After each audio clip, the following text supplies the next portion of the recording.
आज रात लुल्ली और हुल्ली के घर उनका एक पुराना दोस्त कल्लू दिल्ली से एमपी आने वाला था। क्योंकि दिल्ली में बहुत ज़्यादा पोल्यूशन हो गया था, इसलिए कुछ दिनों के लिए वो एमपी लुल्ली हुल्ली के पास रहने आ रहा था।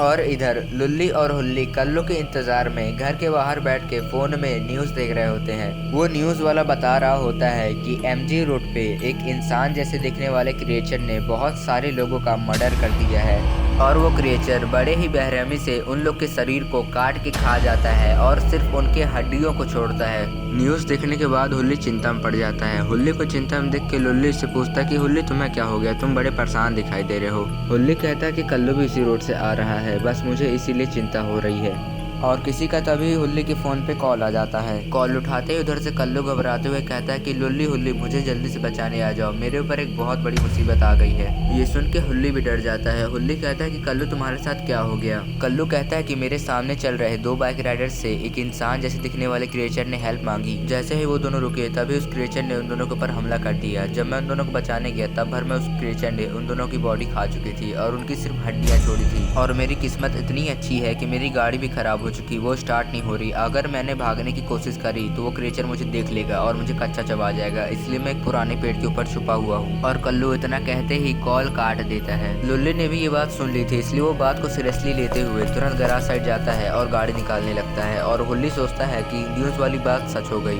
थोड़ी देर बाद लुल्ली जीप को गैराज से निकाल लेता है और कहता है कि हुल्ली जल्दी से गाड़ी में बैठो, हमें तुरंत कल्लू को बचाने जाना होगा, नहीं तो हमें भी सिर्फ उसकी हड्डियाँ ही मिलेंगी।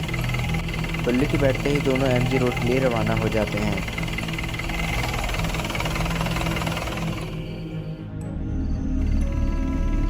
5 मिनट के सफ़र के बाद दोनों ही एमजी रोड पहुंच चुके थे, क्योंकि एमजी रोड उनके घर से ज़्यादा दूर नहीं है। और अभी वो लोग कल्लू को ही ढूंढ रहे थे। लुल्ली कहता है कि हमें कल्लू को आवाज़ देकर बुलाना चाहिए। हुल्ली मना कर देता है और कहता है कि अगर हम लोग शोर करेंगे तो वो क्रिएचर सतर्क हो जाएगा। हुल्ली उससे आगे कुछ कह पाता कि तभी जीप किसी चीज़ से टकरा जाती है और वो वहीं रुक जाती है। जब दोनों सामने की ओर देखते हैं तो दोनों की हालत ख़राब हो जाती है। लुल्ली डरी हुई आवाज़ में कहता है कि ये तो SCP-173 है ना, जो कि सामने वाले क्रिएचर को पलक झपकते ही मार सकता है, फिर चाहे वो जितना भी पावरफुल हो। और ये पलक झपकते ही इंसानों की गर्दन पे वार करता है और उनको मार डालता है। लेकिन तभी लुल्ली एक गलती कर देता है। वो बताते बताते भूल जाता है कि उसको भी पलक नहीं झपकानी है।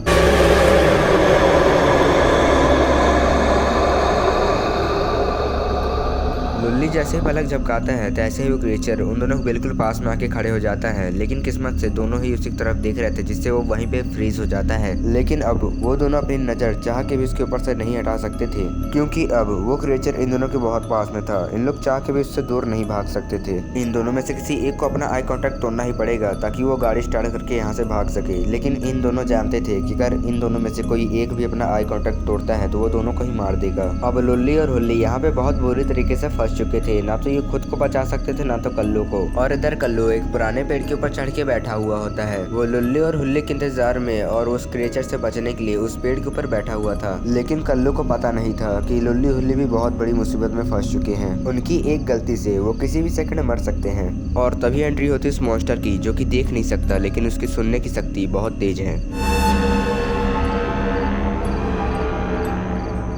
और वो मॉन्स्टर आते से ही कल्लू को ढूंढने लगता है, क्योंकि उसको मालूम था कि कल्लू ही बस अभी जिंदा बचा है। और वो मॉन्स्टर को ये भी पता था कि कल्लू कहीं छुपा हुआ होगा। जब वो खाली रास्ता पाएगा तभी वो भागने की कोशिश करेगा। इसीलिए वो जहाँ पे कल्लू छुपा हुआ था उसी पेड़ के पीछे जाके छुप जाता है। और कल्लू को पता था कि इस क्रिएचर के कान बहुत तेज हैं, वो चाह के भी कुछ भी नहीं कर सकता था। अगर वो हल्का सा भी हिलेगा तो उस क्रिएचर को पता चल जाएगा कि इसी पेड़ के ऊपर वो कल्लू छुपा हुआ है। इसीलिए वो जिस पोजीशन में था उसी पोजीशन में उसको देखते रहता है बिना हल्ला किए।